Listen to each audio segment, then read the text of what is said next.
Happy New Year! Hallelujah! Magandang unang linggo ng taon, ng buwan at ng taon, siyempre. At maraming salamat po sa ating mga kapatid, sa lahat po ng patuloy po natin nakakasama rito sa ating Light Church, Light Online Church, no? Ito po yung ating pangalawang church. Yung online church po natin will continue. Ito po yung naging pagpapala, blessing in disguise dahil sa nakaraang o nangyayaring pandemic, nagkaroon po ng Light Online Church po ang ating ministry. Kaya of course, nandiyan pa rin po ang ating mga on-site churches. Kaya nga po yung ating mga workers abala ngayon dahil yung dalawa nating local churches in Matsudo and in Kohoko, Chiba ay talagang busy po sila. Kaya I think pauwi na sila. Ito po ang oras na sa huling gawain po, nandito tayo sa Tokyo, Koiwa, ay ginagana po ang online at saka ang ating on-site. Kaya po again, I am announcing, welcome na po kayong lahat if you want to come sa atin pong on-site. Ang iba po nasasabik din sa on-site kasi iba naman talaga ang pakiramdam ng nandoon ka, nakikita nyo lahat ng nangyayari sa ating gawain, no, sa worship, sa ating higit sa lahat, sa pakikinig natin sa salita ng Diyos. Hallelujah. At siyempre, I would like to congratulate ang Light Church po, lalo na yung mga delegates po natin sa nakaraan po nating encounter, year and encounter natin sa Kohoko po. Salamat po sa mga kapatiran na nag-encounter. Congratulations sa inyong lahat. Nakahanda na ang landas ng Panginoon sa inyong mga buhay, sa mga susunod pang proseso sa inyong paglago. Kaya welcome sa paglago natin sa ating relasyon kay Lord. At siyempre kapasalamat tayo sa mga guides, sa mga workers na ginamit din doon. At higit sa lahat, sa host natin sa Kohoko. Talagang lagi po silang handa sa pangunguna po ng ating leader doon, si Pastora Demi, yan, Kaneko.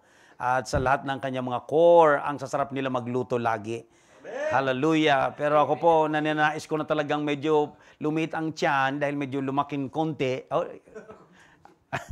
Pero hindi mapigilan dahil po sa atin pong mga on-site churches na talagang laging ready, laging may mga masasarap na pagkain. Purihin po ang Panginoon. At sa araw na ito mga kapatid, nais kong panimulan po ang taong ito ng isang mensaheng humipo sa aking puso na naniniwala po akong importanteng pamantayan ng ating kaisipan at ng ating puso at kaisipan sa pagpasok po natin sa taong darating. Year 2022. Year of double portion. Ang atin pong church, Light Church, has the vision of double portion. When we say double portion, we expect that God is going to do double and more than the things that He has done in the past. No, doble. Kaya nga 22,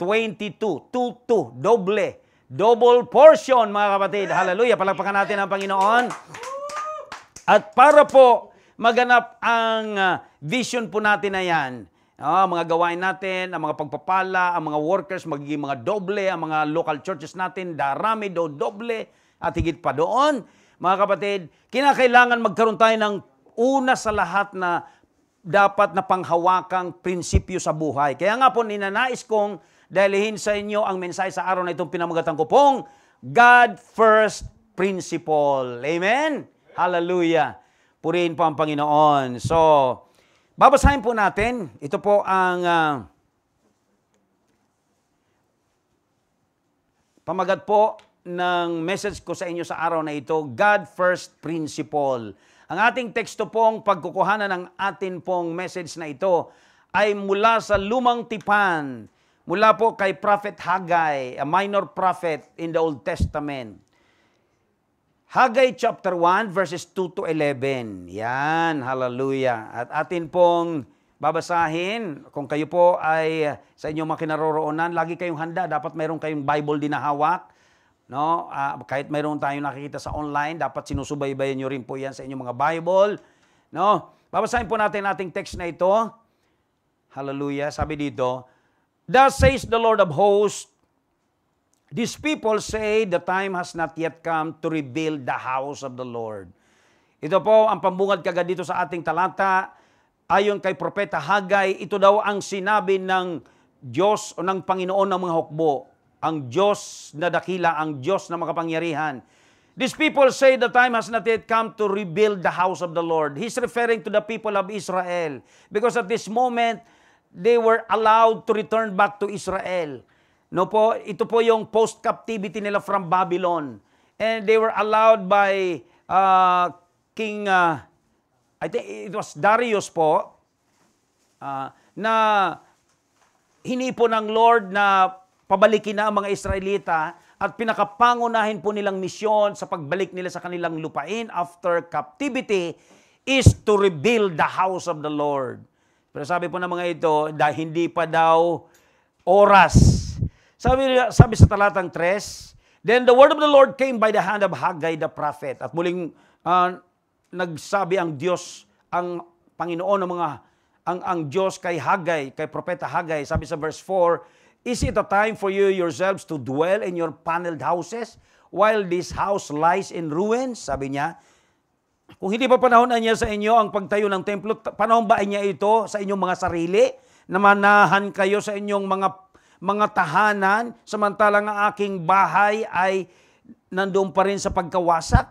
Verse 5, now therefore, thus says the Lord of hosts. Nakita niyo po, ang pinakamahalagang dapat makuha kagad natin dito sa araw na ito, ang bawat atin pong pag-uusapan na mga talata ay mga deklarasyon, pahayag mismo ng Diyos, ng ating Panginoon sa pamamagitan ni Propeta Haggai. Sabi ngayon sa verse 5, thus says the Lord of hosts, consider your ways. Pansinin ninyo ang inyong mga pinaggagawa. Parang ganun ang ibig sabihin po dito ng Panginoon. Sa Israel, sa pamagitan ni Propeta Haggai, you have sown much. Nagtanim kayo ng marami and harvested little. Pero kaunti lang ang inyong inani. You eat, but you never have enough. Kumakain kayo pero hindi kayo nabubusog. Nako, problema ito. Hallelujah. Sabi ni Sister ay ayoko ng ganyan, no? You drink, umiinom kayo, but you never have your fill. Umiinom nga kayo, gusto nyo patirin ang uhaw ninyo, pero hindi kayo papatid yung uhaw na yan. You clothe yourselves. Nagdaramit kayo, but no one is warm. Pero hindi kayo na sasapatan. No.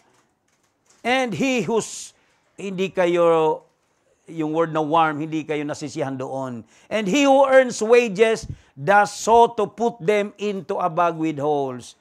Yun naman ang niyang kumikita niya ng sahod, nilalagay nila yun sa mga bag, sa mga bulsa na may butas. Ito po ang deklarasyon ng Panginoon. No? At ang sabi po dito sa sumunod pantalata, 7, thus says the Lord of hosts, consider your ways. Again, inulit dito ng Panginoon, pansinin ninyo ang inyong mga pinaggagawa. Go up to the hills and bring wood and build the house. Pumunta kayo sa burol na yan, hill. Sa bundok na yan. At magdala kayo ng kahoy at gawin ninyo ang aking bahay.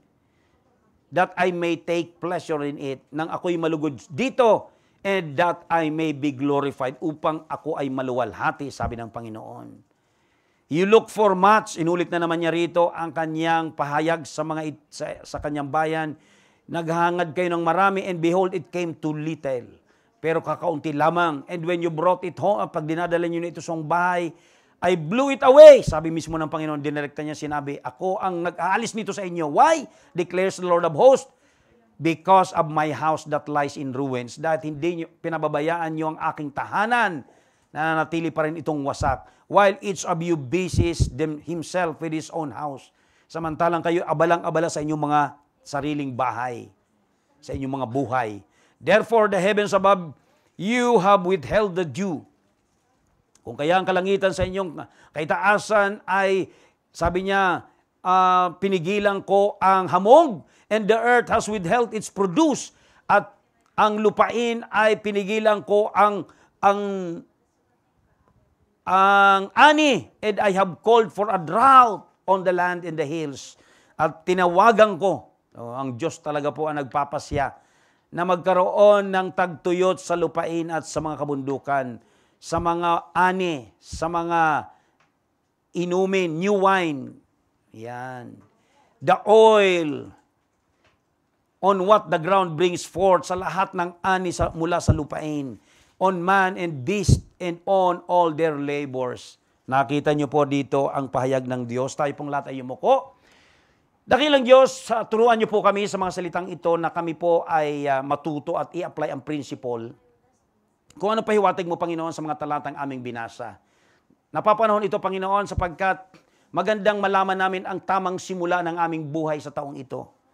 Lord, di bali na po yung mga nakalipas sa mga ganitong panahon. Pag iniisip namin yung mga pagkukulang na gawa namin, salamat sa katapatan mo dahil dinala mo pa rin kami sa ganitong taon. Amen. Lord, nais namin magsimula ng isang tama at bagong pagsisimula upang may sa katuparan, o Diyos, ang layunin mo sa aming mga buhay. Tinatas ko sa iyo, Panginoon, ang mga salitang ito na mangusap sa bawat isa. Salamat po, Diyos. Ito po ang aking dalangin in Jesus' name. Amen. Amen. Hallelujah. Palapakan po natin ang Panginoon. Hallelujah. Alam niyo, mga minamahal kong kapatid, napapanahon po ang mensaheng ito. Ang prinsipyong makukuha natin sa mga talatang ating binasa, sapagkat katulad ng bayan ng Israel, magsisimula pa lang sila po. Katulad ng sinabi ko sa inyo, pinayagan na silang bumalik doon. Yung mga gusto nang bumalik sa Israel, sa pamagitan din ng Diyos yan. Sabi po sa ibang bahagi ng talata, inudyukan ng Diyos si Darius na pabalikin na at gumawa, itayong muli ang templo ng Diyos sa Israel para sa mga Israelita. Alam niyo po, sa kanila rin ay yun ay isang pagsisimula. Pagsisimulang muli sa kanilang bayan. Pagsisimulang muling itayo ang kanilang nawasak na bayan at higit sa lahat, nawasak na paraan nila ng pagsamba at pagpupuri sa Diyos. Tandaan niyo po, mga minamahal kong kapatid, ang templo sa Israel ay simbolo po ng kanilang pagsamba at paglilingkod. Sabi natin pagsamba at paglilingkod. Hallelujah. Mga kapatid, gayon din naman po sa atin. Ang buhay natin, dahil tayo ay nakakilala na kay Lord, nabubuhay tayo para malaman kung paano tayo tama at patuloy na sumamba at maglingkod sa Kanya. Palagay ko po, kung mayroong dalawang bagay na dapat lamang nating isipin sa taong itong darating, ay kung anong klaseng paglilingkod at pagsamba ang ating isasagawa sa ating buhay. Personally at maging po ang buong church na kung saan tayo nakabilang. Mga kapatid, napakahalaga sa Diyos na ang tamang panimula ay maiunawaan po natin na unahin siya. Amen? Alam niyo po ba ang Diyos natin, kahit saan po natin makikita dito sa lumang tipan na binasa natin, naalala ko po tuloy ang Panginoong Hesus nung tinanong siya sa Mateo po ng mga religious leader nung panahon kung anong pinakamahalagang kautusan na galing sa Diyos. Ang iba sa kanila ay sa panahon na ito ay nais lang subukin ng Panginoon kung ano ang kanyang isasagot sa mga tanong nila. Dalawa lamang ang sinagot ng Panginoon. Ang sabi niya, una daw, mahalin mo, sabi sa Matthew chapter 22 verses 37 to 39, ang unang kautusan daw na mahalaga ay mahalin mo ang iyong Diyos ng buong puso, buong kaluluwa at buong kaisipan. Sa iba pong aklat, nakalagay doon buong kalakasan.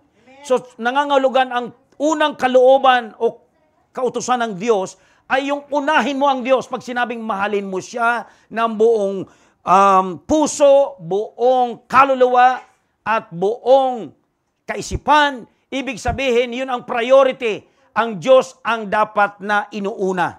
Amen? At ang sabi dito ng Panginoon, dalawa lang, mahalin mo ang iyong kapwa, kagaya ng pagmamahal mo sa iyong sarili. Pangalawa, yung paglilingkod na lang natin sa ating kapwa. Ang priority natin is the Lord. Amen? At siyempre po, hindi natin makakalimutan ang pamilyar nating talata. Tingnan niyo po kasi dito sa ating talata, kung papansinin po natin, 2 beses pong binigyan din ng Panginoon na isaalang-alang ninyo anyang iyong mga gawa, ang iyong mga, kumbaga sa Tagalog, pansinin niyo ang inyong mga kaparaanan. No? Consider your ways, sabi sa verse 5. Inulit ito ni Propeta Haggai, word from the Lord, sabi sa verse 7, consider your ways. Mga kapatid, let us consider also our ways. Paano natin masasabing inuunan natin ang Panginoon? No? Pamilyar po tayo sa bagong tipan na talata, nagsasabi sa Matthew rin po ito, 6:33. Seek first the kingdom of God, sabi mismo ng ating Panginoong Jesus, and His righteousness, and all these things will be added to you. Tandaan niyo mabuti mga kapatid, tendency po ng taong unahin yung mga things, hindi ang Diyos na nagbibigay ng mga things na ito. Pero ang sabi po sa prinsipyo ng Bible, kahit dito sa talatang itong nakikita niyo sa screen, unahin daw ang paghahari ng Diyos o unahin ang Diyos. Paano ba natin masasabing mauuna natin ang Diyos sa taong ito mga kapatid? Tingnan po natin sa ating talata. Ang unang bagay pong mapapansin natin mga kapatid, paano natin masasabing inuuna natin ang Diyos? Saan ba siya sa plano mo? Nasaan ba? Plan of serving. Sa plano mong paglilingkod, nasaan ba siya? Masasabi bang mauuna mo siya? Inuuna mo siya. Sabi po kasi sa ating talata, verses 2-4 ng ating text, thus says the Lord, these people say the time has not yet come to rebuild the house of the Lord. Alam niyo, ang unang mapapansin po natin sa ating talata,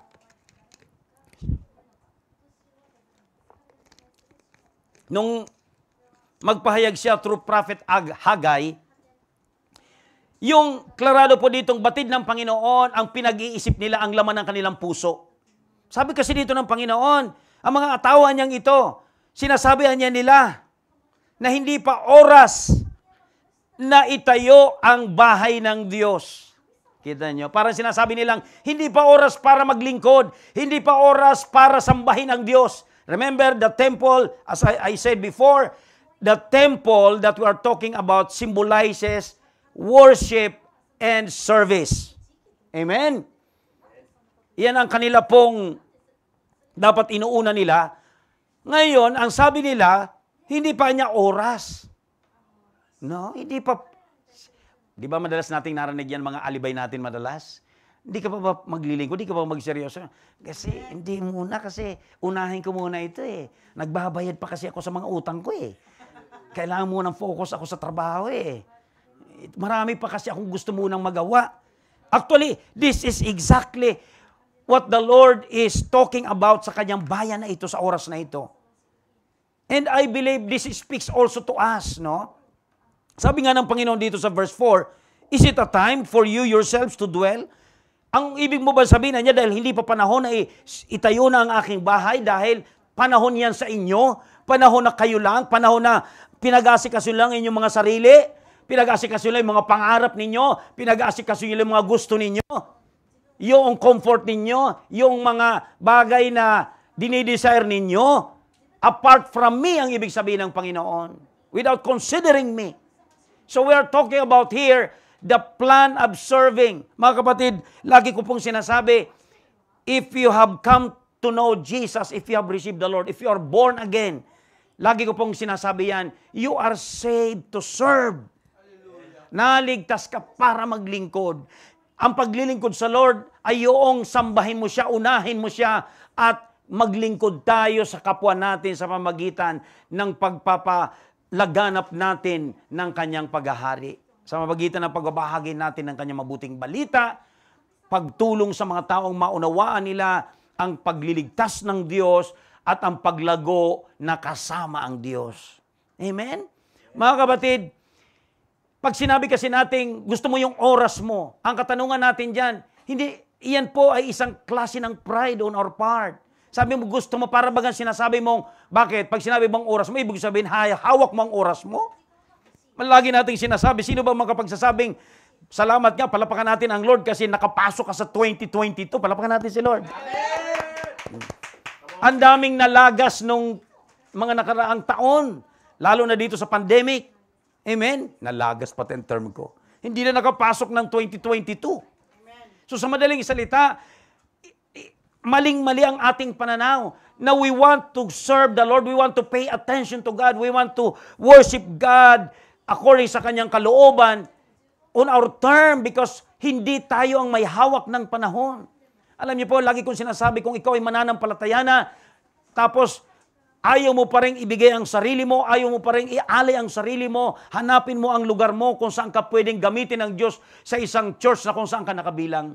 Kapatid, I encourage you this year, unahin mong yun ang iyong trabahuhin sa buhay. Saan ba ako pwedeng gamitin ng Panginoon? Anong bahagi ko ba sa Light Church? Paano ba ako magagamit ng Lord through this ministry? Mga kapatid, this is the first challenge to show to the Lord that siya ang inuuna natin. Let us make our plan to serve Him, not lagi na lang yung sarili natin. Hindi nyo ba napapansin? Ilang panahon ang pinangako mo yan, pero hanggang ngayon, hindi pa rin nangyayari. Kapatid, ang pag-uuna sa Lord is a kind of decision, is a kind of yung pagsasagawa mo ng matibay na pagpapasya. Hindi ito yung pagpapaliban, mga kapatid. Nakakatakot po ang ating kaisipan. Alam niyo po, kung nakakilala ka na kay Lord, inaasahan ng Lord na ikaw ay magiging vessel niya sa mundong ito. Inaasahan ng Lord na lahat ng mga kaloob niya sa iyo ay maggamit mo para sa kanyang kapurihan at para sa ibang tao. Subalit, hindi mo yun pinagpapasyahan dahil iniisip mong hindi pa panahon katulad po ng nabasa natin dito sa ating teksto. Hindi pa oras, mga kapatid, the time is now. Hallelujah. Amen. Sa ating mananampalataya, lagi ko nga sinasabi, no, dalawang bagay lang na pwedeng ma-terminate yung time natin na wala na tayong chance ang makapaglingkod sa Kanya. Pag dumating bigla si Lord, alam natin darating si Lord any moment. Amen. Or, kunin ni Lord na ang buhay natin. Huwag niyong kakalimutan. Yan na naman, sabihin na naman ninyo, si pastor nananakot na naman. Hindi pa ako nananakot, katotohanan. Hindi mo hawak ang buhay, walang makapagsasabi sa atin na ako ang magpapasya kung hanggang bukas, hanggang sa 2023 pa mabubuhay ako. Why? What if? No, hindi na kapayagan ni Lord. No. Kaya ngayon pa lang magpasya ka na. Naalala ko po nung hinamon ko po ang Simmatso ng huli kong preaching. Alam niyo ba kung bakit kako inaalaw pa ng Lord na mabuhay tayo? Para gamitin niya pa tayo sa kanyang kingdom. Alam niyo po, sabi ko nga, gusto niyo pa bang humaba ang buhay ninyo? Amen, sabi nila. Well, sabi kasi ng Lord, kung hindi mo ka naman magagamit na, kung ako nga ang may likha, hindi naman kita magagamit na, ikukunin na kita. Natakot bigla lahat, no? Maglilingkod na ako! Gusto ko pang humaba ang buhay ko. Yes, I believe as a believer, the only purpose that we have as a church, as a believer, is to serve the Lord. Amen. Whatever way na kung saan niya tayo pwedeng gamitin, kung anong kaloob niya sa atin, gamitin na natin, ibalik na natin sa Lord ang paglilingkod.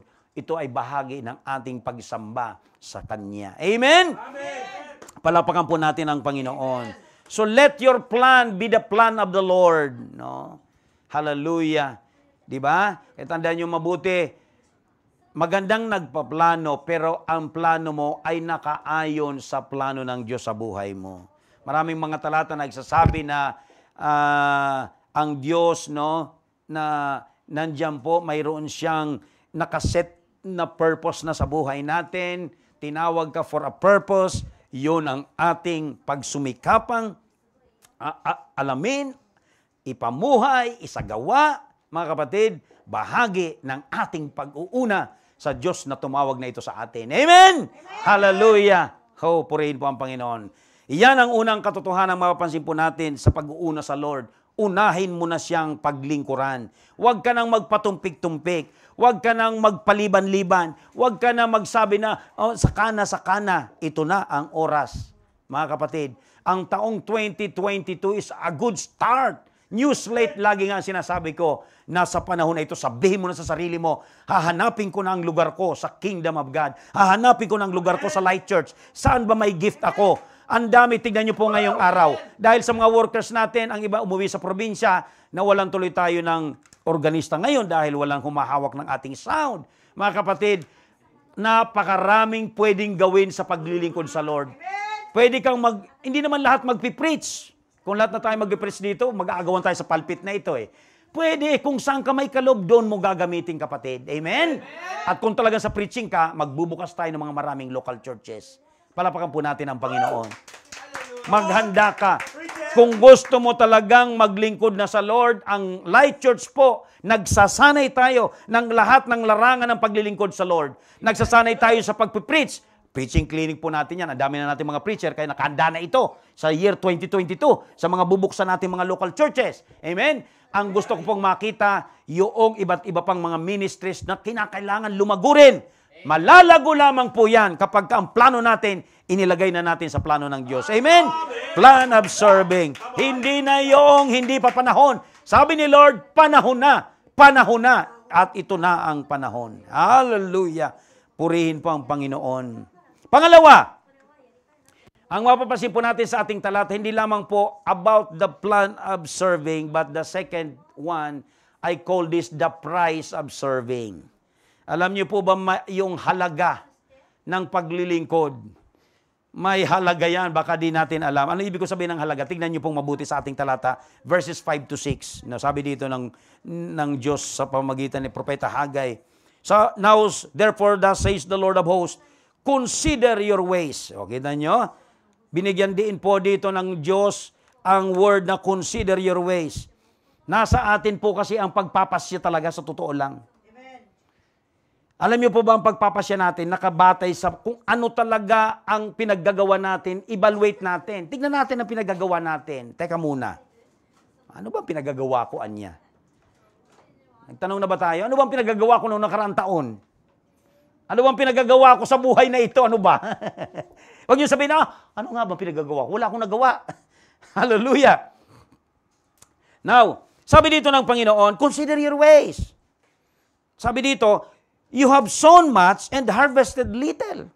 Adam. Pagod na pagod kayo sa kakatanim, pero kakaunting inaani. Kumakain pa kayo, pero hindi kayo nasisiyahan, napubusog. You drink, umiinom kayo, pero hindi kayo napupunuan. Nagdaramit kayo, pero hindi kayo nasisiyahan. Yung warm, no?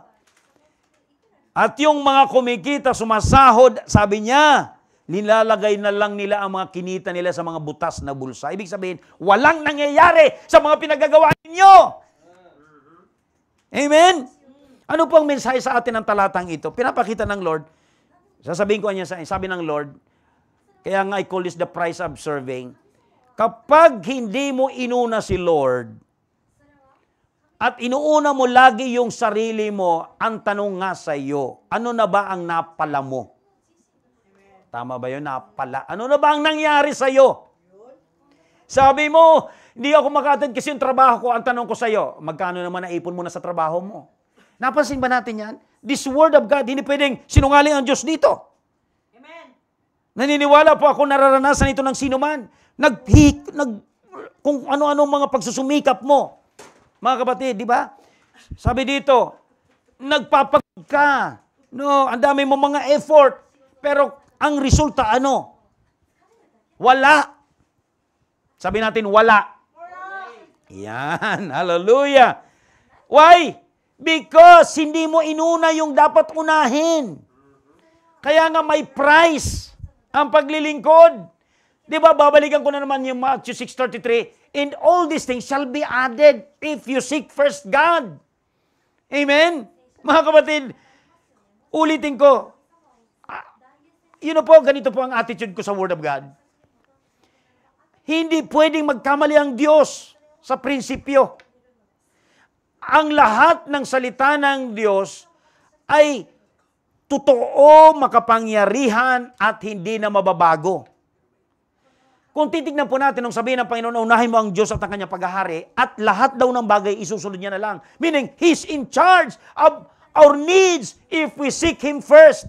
On the other hand, the opposite, what will happen? If you do not seek first God, the kingdom of God in His righteousness, nothing will be added to you. This is actually the meaning of what we are reading right now sa verses 5 to 6. Nothing is happening. Amen. God's blessing is clearly the price of our neglect to serve the Lord. Hallelujah. Ako po mapapatuto ko yan sa inyo. Purihin ang Panginoon. Nais ko maiyak. Wala pa akong naalalang pinabayaan ako ng Diyos. Sa lahat ng aspeto ng buhay ko. Kahit sa karamdaman, kahit sa pangangailangan. Oh, hallelujah, sa trabaho. Wow. Natas po ako dito. And totoo, Lord, totoo talaga ang salita ng Panginoon. Sinabi niya rito maliwanag, kaya mga kapatid, kung ako po sa inyo, sa ating pinag-uusapan,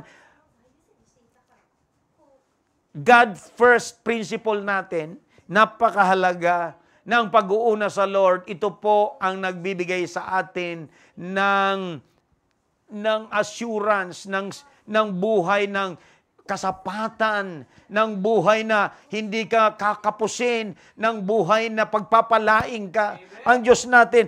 Tingnan niyo po dito. Actually, mayroon po dito ibang bahagi pa ng talata. Pareho din sa text natin sa verses 10 to 11. Therefore, the heavens above you have withheld the dew. Sabi niya, and the earth has withheld its produce. Meaning, ang langit ang nagpapasya ng pagkapala natin. Sabi pa nga dito sa verse 11, and I have called for a drought. Pwedeng sabihin ng kahit paano pagsusumikap mo, walang mangyayari sa'yo kasi pwedeng i-command ng Lord na matutuyo ka. Magiging kang tagtuyot. Amen? Sabi dito, ako nagpapasya niya na sabi, I have called for a drought. Tinawagan niya ang tagtuyot sa mga lupain at mga kabundukan, sabi dito. Yes, I believe it is God. Kaya nga po actually po, ang January po actually, I am going to preach sa mga susunod pa po nating pagkikita, yung key of blessings, yung how God can bless you this year, how God can fulfill the vision of double portion in your life.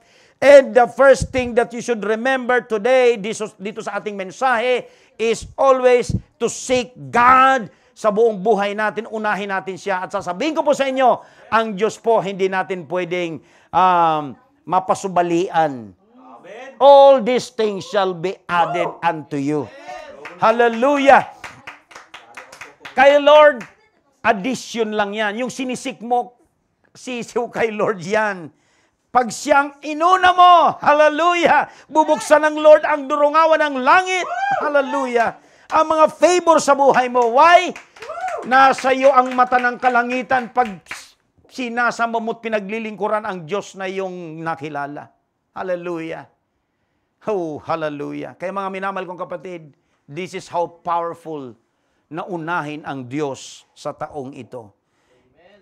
Yan na nakita na po natin, may price ang paglilingkod. Pag di mo siya inuna, mararamdaman mo yan sa sarili mo. Palagay ko po, marami mga pagpapatuto niya sa atin dito. Pag si Lord, sinesecond priority nyo lang mga kapatid, ano nangyayari? Tignan ninyo po. Inaalaw ng Lord ang mga pagsubok kung ano-ano mga pangyayari sa buhay natin para one time ma-recognize natin. Kung hindi ka madala sa tapik-tapik, baka dumating ka sa batukan ka ni Lord eh. Amen. No, hintayin nyo pa batukan ka ni Lord para lang matauhan ka na anong pinagagawa natin, kung saan tayo, anong gagawa natin sa buhay natin, nakakalimutan natin si Lord na siyang unahin natin sa buhay natin. Kaya tuloy ano nangyayari sa buhay natin? Wala naman nangyayari. Amen? Amen? Hallelujah. Pero kay Lord may nangyayari. Amen? Amen? May natutupad. May tagumpay. Mayroong fulfillment. At higit sa lahat mga kapatid, nakikita po natin pagka inuna talaga natin si Lord. Alam niyo po ba kapag ang buhay mo nakaayon ka doon sa purpose na ginawa ng Diyos, magiging fulfilling lahat ng ginagawa mo. Kahit may mga challenges, nagiging itong fulfilling sa'yo. Ang mga challenges actually ay lalo nagpapasaya sa'yo sa pagtutupad ng mga plano ng Diyos sa buhay mo. Amen? Pero kapag hindi si Lord ang inuuna natin, sasabihin mo, malas na naman ito. Sabi niya, malas. Ano ba ito nangyari sa akin? Malas after malas. Why? That's the person na walang tinatahak na purpose sa buhay niya. Amen? Hallelujah. Huwag tayong maging ganyang kapatid. Simulan natin ang tamang 2022. Hallelujah. Sa plano natin, siya na ang unahin natin. At higit kailanman, makikita natin maging sa pag-una natin sa Kanya, makikita po natin na ang favor ng God ay nasa atin. Yung halaga ng paglilingkod, pinapalitan po ito ng Lord sa mga buhay natin. Amen? Hallelujah. At last but not the least po, sa ating teksto, sa ating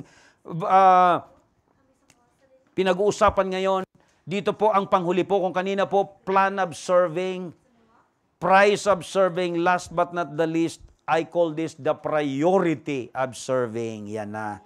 Sa Hagay, sa ating teksto pa rin, mga talatang 7 to 9, sabi dito, thus says the Lord of hosts, consider your ways. Ito na. Go up to the hills and bring wood and build the house that I may take pleasure in it. Kita nyo po dito ang statement ng Lord. Hallelujah! Muli na naman ditong diniklara ng Panginoon sa kanyang bayan na sabi dito, consider your ways. No? Pansinin ninyo ang iyong mga ginagawa, ang iyong pinagagawa ngayon. At saka inutusan niya ang kanyang bayan, pumanhik kayo sa kabundukan. No? And bring wood, magdala ng kahoy at gawin ang aking tahanan. At ano ang sabi niya rito? Nang ako ay malugod dito. Kita niyo po?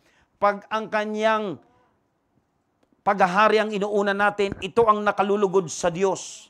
Hindi lamang siya nalulugod dito, sabi niya mismo, ako ay maluluwalhati. Hallelujah, sabi ng Panginoon. Sabi niya kasi dito, no? Inulit niya actually sa verse 9, you look for much and behold, it came to little. Yung kaninang pinag-usapan natin, when you brought it home, I blew it away. Kasi ang sabi nga dito, hindi nyo kasi ako priority because of my house that lies in ruins, while each of you busies himself with his own house. Again, inulit dito ng Panginoon. No? Pinag-aasikaso ninyo ang inyong mga sarili lang at hindi ako. Hindi ako ang inuuna ninyo. Mga kapatid, alam niyo po ba, dito ko po ito tatapusin sa point na ito. Pero may nakita po akong revelation dito ng Lord. Sa verse 8. You know, mga kapatid, how wonderful to seek how to serve the Lord. Why? You know, in verse 8, tatlo po ang kinuman dito ng God. Go up to the hills.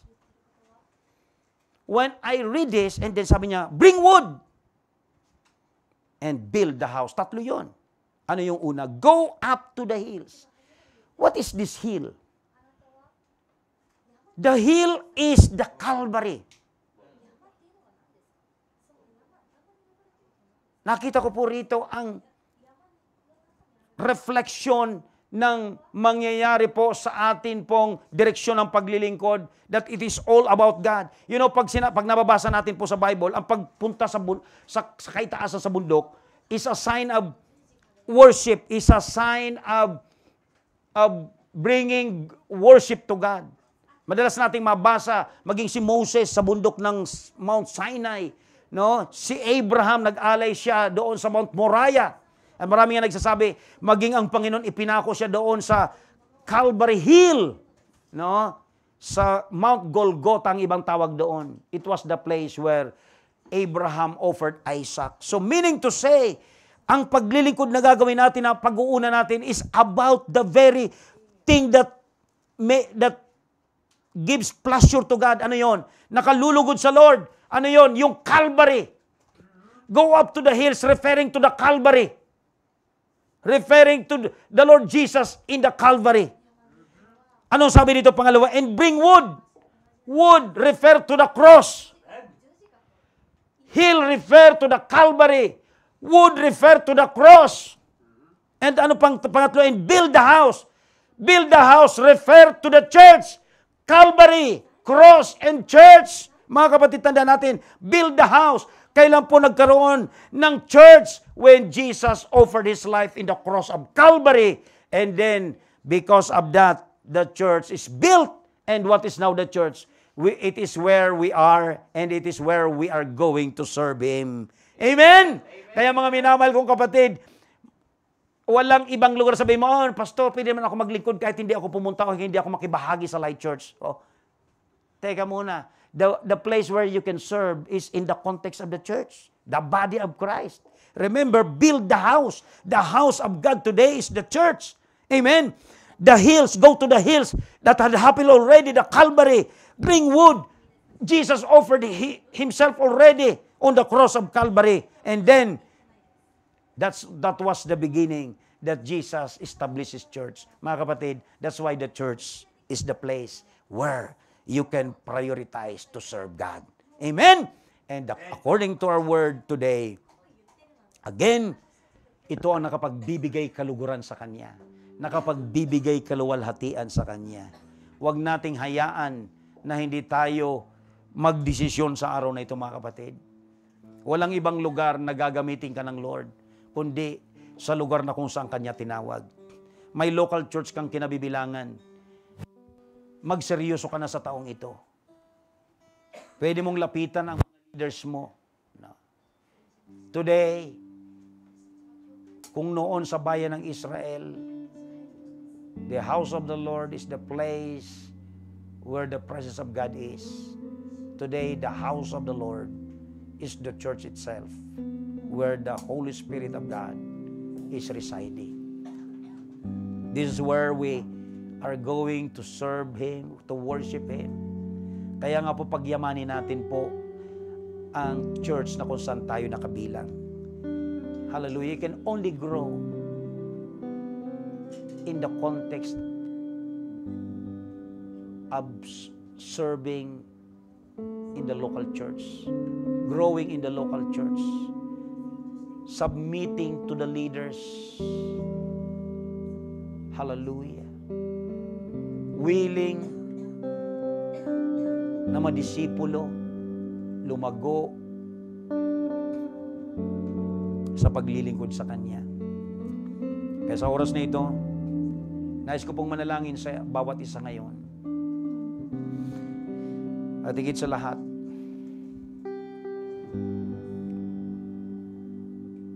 gagamitin ko ang pagkakataong ito. Kung mayroon man po dito nanonood na wala ka pang personal na relasyon sa ating Panginoon, ang mga pinag-usapan po natin today ay mangyayari lamang po kapag inuna mo, una sa lahat, yung relasyon mo ay ayusin sa Kanya. Mananalangin po ako sa iyo. Pwede mong tanggapin ngayon si Lord sa buhay mo.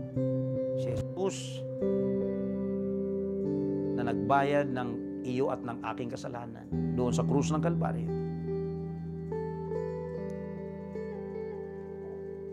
Para maging dapat tayong humarap sa isang banal na Diyos. Ang kaligtasan, ang kabayaran ng kasalanan, ang tinatawag nating kaligtasan. Kaya sa oras na ito, mga kapatid, nais ko munang manalangin sa inyo, sa mga nais po, sa oras na ito kung may nanonood sa ating online service pong ito na bago. Salamat dahil dinala ka ng Lord sa oras na ito. Hindi ko na natin sasayangin ang pagkakataon. Papanalangin, mangungunahan po ako manalangin para sa iyo na magkaroon ka ng isang personal na relasyon sa Diyos. Pwede mong sundan na maiksing panalangin na ito sa oras na ito. Salamat o Diyos. Sabihin mo ito ang panalangin na ito mula sa puso mo. Salamat o Diyos sa mga salita mo na aking narinig. Lumalapit ako ngayon sa iyong harapan at humihingi ng tawad. Inaamin kong ako'y nagkasala. Patawarin niyo po ako. At sa oras na ito, nananampalataya ako sa krus ng Kalbaryo na dinanas mo, O Diyos, para tubusin ako sa aking mga kasalanan. Tinatanggap kita ngayon, Jesus, na maging Panginoon at sariling tagapagligtas. Salamat sa iyong kaligtasan at sa buhay na walang hanggan na pangako mo pag ako'y nanampalataya sa iyo. Ito ang aking dalangin sa pangalan mo lamang, Jesus. Amen. Hallelujah. At nais kitang ipanalangin sa oras na ito. Hallelujah. Habang ang lahat po na kasama natin sa ating online service today, tumayo po tayong lahat at nais kong manalangin po. Hallelujah. At pagkatapos ito ay pwede tayong kumamba ngayon sa ating Panginoon. Hallelujah. Sabihin natin, nais natin ipanalangin yung mga tumanggap. Dakilang Diyos, salamat po sa kaluluwang sumuko at nanampalataya ngayon sa iyo. Pagpalain niyo po ang mga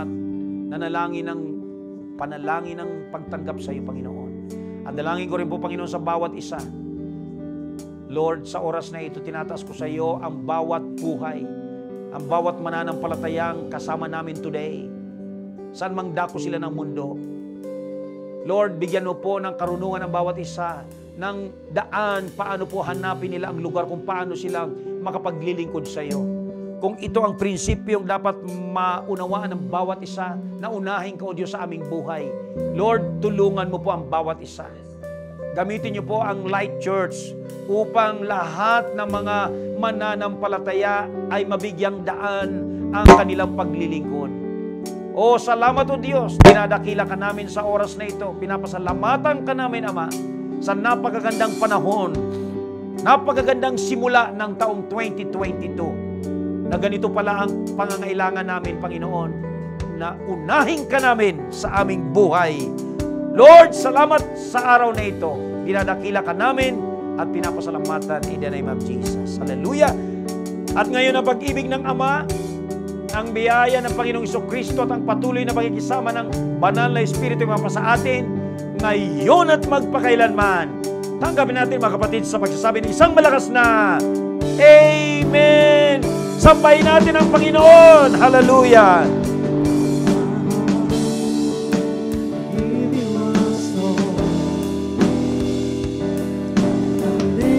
For you alone, every breath that I take, every moment I'm away.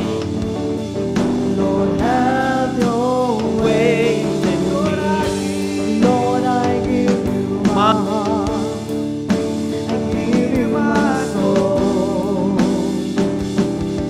I live for you alone. Every breath that I take, every moment I'm away.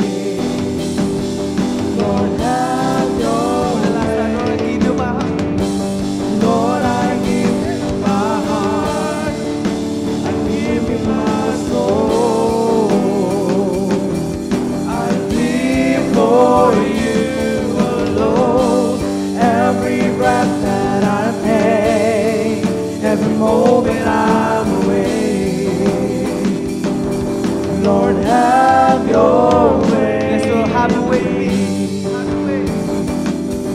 Lord, have your way. Lord, have your way. Lord, have your way in me.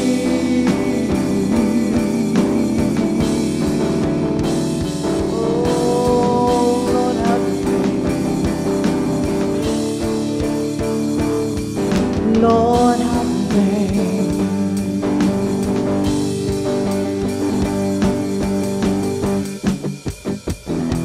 Yes, oh God, we praise your name, Lord. You deserve to be praised. You deserve to be praised. So we will praise you for all what you done. Maraming salamat. Until 2022, ginabayan mo kami. Sinamahan mo kami, Panginoon. Kaya nga, oh Diyos, ibabalik namin lahat sa iyo ang papuri. Thank you, Jesus. Thank you, God. Hallelujah. Let's sing this song. Come on.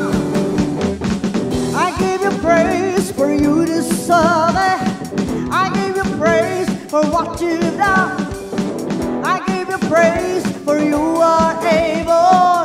I give you praise till I overcome. I give you praise when the sun is shining. I give you praise in the dark of night. I give you praise when the battle rages. I give you praise till it runs out bright. Sound of the King is among us. God lift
will praise the name of God.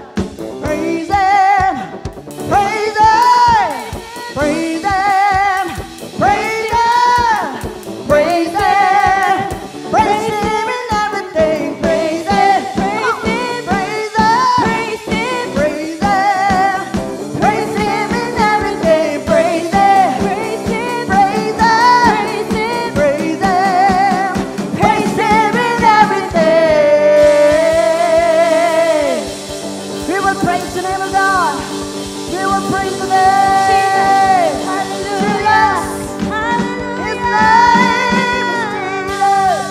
His name is Jesus.